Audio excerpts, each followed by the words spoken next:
warahmatullahi wabarakatuh. Kembali lagi bersama saya di RAP Informatif Channel. Oke, teman-teman, kali ini kita akan membuat sebuah program menggunakan bahasa pemrograman Python untuk implementasi dari algoritma Newton-Raphson. Oke, di sini saya akan menjelaskan sedikit tentang apa itu algoritma Newton-Raphson. Algoritma metode Newton-Raphson atau metode Newton-Raphson ini adalah merupakan salah satu metode yang digunakan untuk mencari akar persamaan nonlinier, yang mana ditujukan untuk mencari akar persamaan nonlinier yang rumit, ya, yang tidak dapat diselesaikan dengan cara analitik. Ya. Nah, ini merupakan metode terbuka, ya, kan ada dua metode tertutup, metode terbuka untuk mencari akar persamaan nonlinier secara numerik. Ya, ini merupakan bagian dari metode terbuka, di mana teknik yang digunakan adalah berdasarkan garis singgung kurva pada suatu kurva fungsi X, ya, di mana garis singgung kurva ini yang nanti garisnya memotong sumbu X di fungsi X sama dengan 0, itulah yang nanti akan menjadi akar hampirannya, ya. Tapi ini dilakukan proses yang berulang kali, sehingga garis singgung itu perpotongan di sumbu X untuk fungsi X sama dengan 0 itu mendekati akar daripada kurva fungsi X, ya. Prinsipnya seperti itu. Tapi untuk penjelasan secara detail cara kerjanya itu nanti Anda bisa lihat di penjelasan cara khusus tentang metode Newton-Raphson. Kali ini saya secara singkat menjelaskan tentang apa itu metode Newton-Raphson. Di sini prosedur yang dibuat adalah nanti berbentuk ini, ya, XR plus 1 sama dengan XR dikurang fungsi XR dibagi dari turunan fungsi XR, ya. Ya, ini diturunkan dari cara perulangan dari garis singgung, ya, seperti itu. Ya, pokoknya nanti untuk penjelasan lebih detailnya akan ada di video tersendiri. Oke, kita kembali ke algoritmanya. Oke, jadi di sini teman-teman bisa lihat untuk algoritma Newton-Raphson. Di sini referensi ini saya ambil dari buku Rinaldi Munir, ya. Oke, di sini dibuat satu prosedur bernama Newton-Raphson dengan inputannya adalah X merupakan tipe data bilangan real, ya, seperti itu. Anda bisa buat prosedur ataupun fungsi, ya.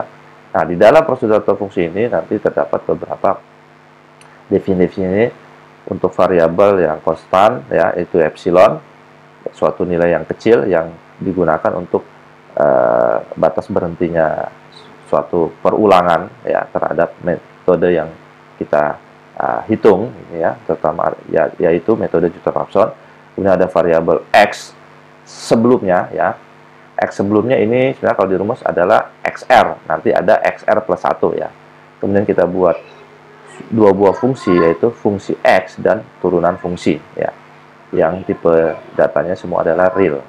Kemudian kita masuk ke bagian perulangannya, ya. Nah, di sini menggunakan algoritma ini menggunakan repeat until. Artinya ulangi ini atau kerjakan dua buah statement ini, yaitu di mana X sebelumnya, ya, atau XR ini didapat nilai dari nilai X, ya, nilai X ini yang diberikan, nilai X ini diberikan kepada X sebelumnya atau XR, ya.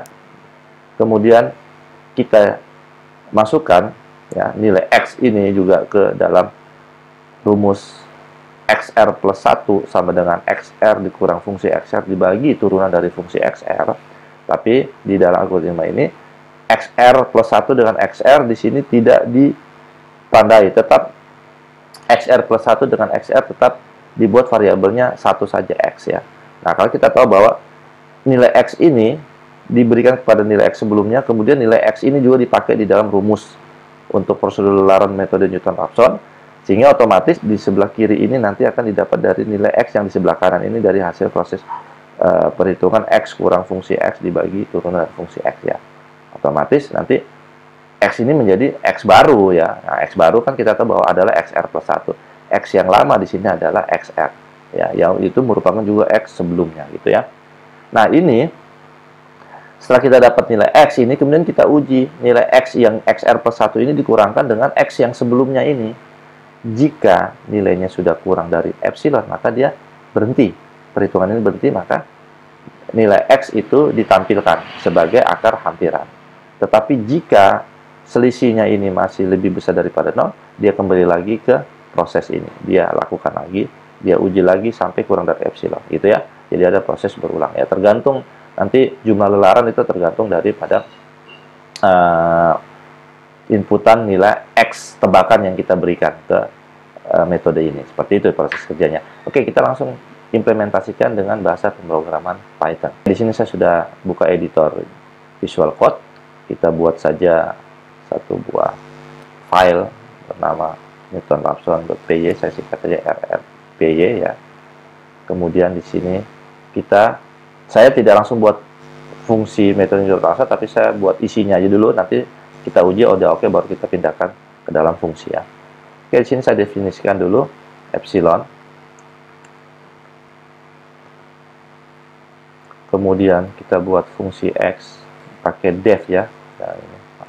Fungsi X sama dengan return pangkat itu pakai pow X kuadrat ya dikurang X kurang 6. Oke, teman-teman bisa dilihat di sini saya menggunakan fungsi X-nya adalah X kuadrat minus X min 6. Kenapa saya menggunakan persamaan nonlinear ini? Karena persamaan nonlinear ini bisa dicari dengan cara analitik.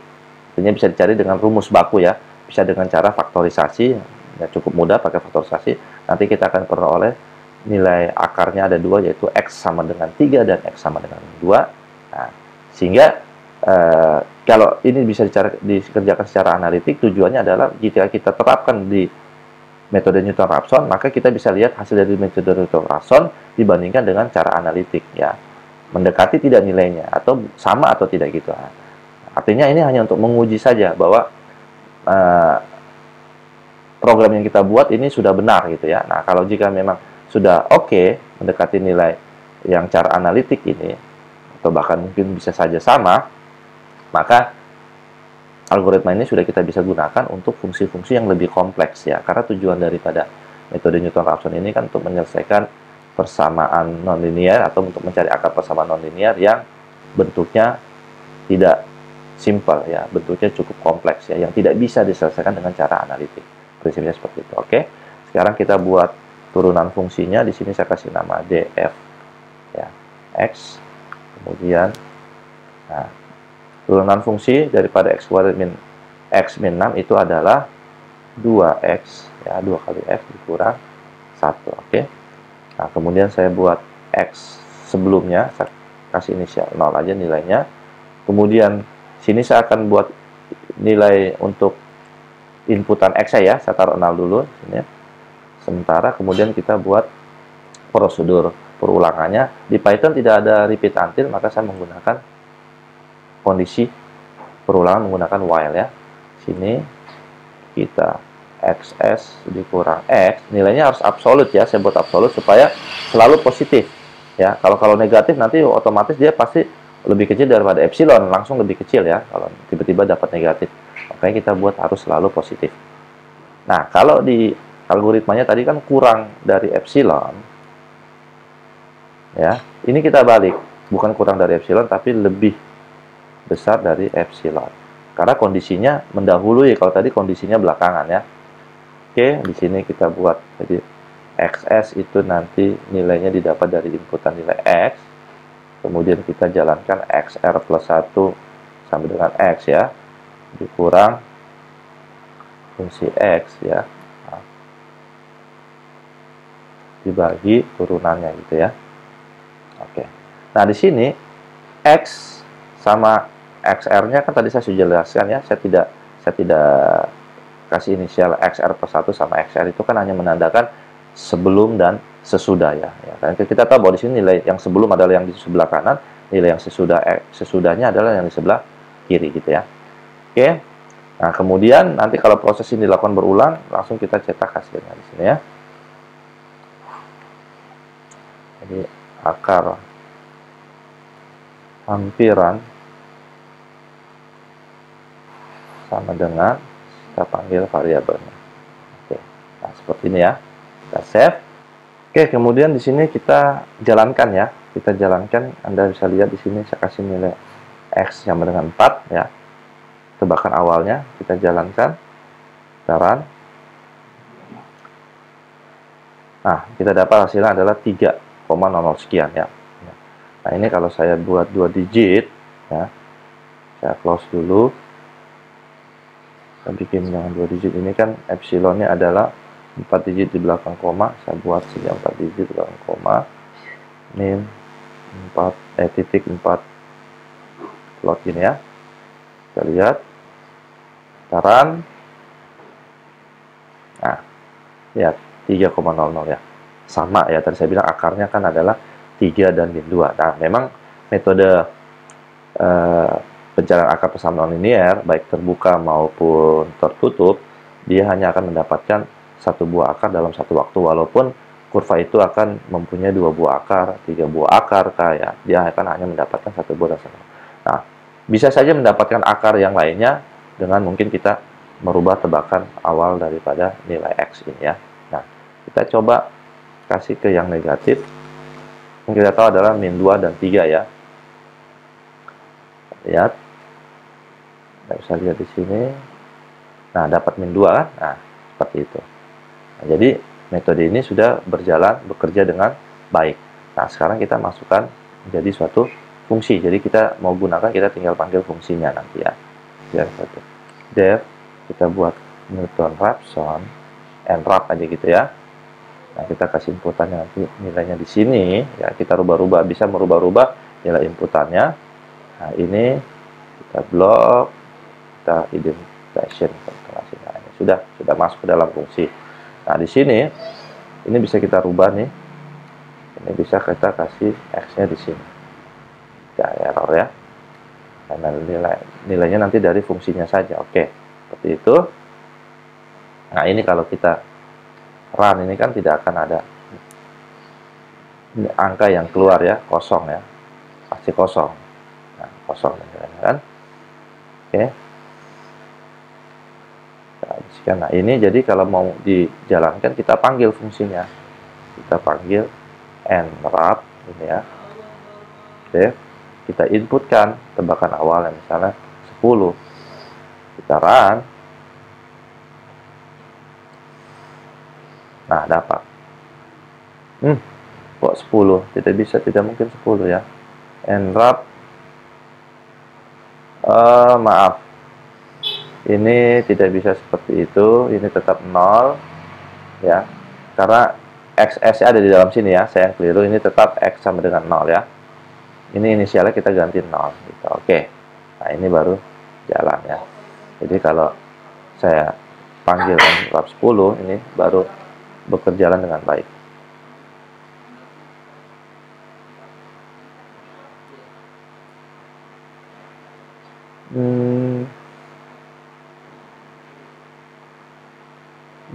Maaf. Ini maaf ya, ini saya kasih X0. Oke. Baru ini X0. Nah, ini baru jalan ya. Nah, nilainya harus berbeda lagi. Oke. Kita running. Oke, dapat ya. Oke, dapat. Nah, jadi inputannya bisa kita rubah-rubah di sini pada saat kita panggil fungsinya. Kita kasih 100. Walaupun tebakan awalnya berbeda, tetap dia menuju ke akar 3-nya ya.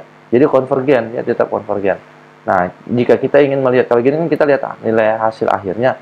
Nah, saya ingin supaya program yang saya buat menampilkan setiap proses perhitungannya. Nah, ini bisa kita tambahkan di sini ya, tampilannya supaya berubah ya, print. Saya ingin menampilkan setiap iterasinya ya, gitu ya. Saya buat headernya dulu, ini nilai X-nya atau XR-nya gitu ya. Jadi kalau R-nya 0 berarti ini X0, R-nya 1 berarti X1, maksudnya hanya seperti itu aja. Masih besar begini. Nanti bisa dirapikan sendiri ya. Kemudian ini selisihnya dari ya, X kurang XS aja ya. Itu aja, XR plus 1 ya. XR plus 1 kurang XR gitu. Oke. Nah, selesai. Kemudian di sini kita di dalam ini kita cetak fungsinya ya. Hanya di sini ada indeks iterasi dari 0 sampai ke n gitu ya. Jadi kita harus buat lagi di sini. R sama dengan R plus 1, baru kita tambahkan di sini definisi untuk R dengan nilai awalnya 0. Oke. Baru di sini kita print ya. Print. Oke, ini kan. Kemudian kita kasih nilai di sini R ya, nilai dari R itu. Kemudian kita tambahkan di sini lagi, kita buat nilai X-nya ya. Nilai X-nya. Ini saya kasih 8. Coba kita kasih 8 spasi ke kanan ya. Kemudian 4 digit atau kita buat 5 digit ya, biar kelihatan. Ini selisihnya itu ABS X kurang XS ya, bolak-balik aja jadi masalah ya, karena ini ABS ini. Kemudian saya kasih 10 spasi ke kanan dengan 5 digit angka yang ditampilkan. Nah, ini saya clear dulu ya. Oke, kita lihat sekarang. Oke, nah, terlalu kurang ke sana ya. Kurang ke sana ini, jadi kayaknya saya kasih dia coba 12 ini 15 ya, kita atur aja ya, sebenarnya nggak masalah ya. Nah, oke ya, seperti ini ya, agak lebih baik. Nah, bisa lihat ya iterasinya kan, setiap proses iterasi sampai mendapat. Nah, ini lihatnya 0 sampai dia punya selisihnya itu 0,00001, 5 digit. Sedangkan di sini kan hanya 1 2 3 4 ini 5 1 2 3 4. Sudah lebih kecil ya selisihnya, maka dia berhenti di 3,0 ini akarnya. Nah, ini kalau kita ganti inputan fungsinya misalnya minus 100 ya. Cara lagi. Nah, dalamin dulu. Nah, ini. Dia hanya 9 iterasi saja. 9 iterasi dia sudah menemukan akarnya. Nah, memang metode Newton-Raphson ini adalah tingkat konvergensi ya ke solusi itu cepat dibandingkan metode lelaran titik tetap maupun metode secant ya. Metode lelaran titik tetap, metode secant merupakan juga merupakan metode tertutup ya. Jadi metode terbuka itu ada 3 metode: lelaran titik tetap, Newton-Raphson sama secant. Yang paling cepat konvergensinya adalah yang metode Newton-Raphson. Oke, teman-teman, semoga ini bisa dipahami dan bisa bermanfaat buat teman-teman memahami cara kerja daripada metode Newton-Raphson dengan diimplementasikan programnya ya. Oke, kita ketemu lagi di video-video lainnya membahas tentang metode numerik. Salam belajar.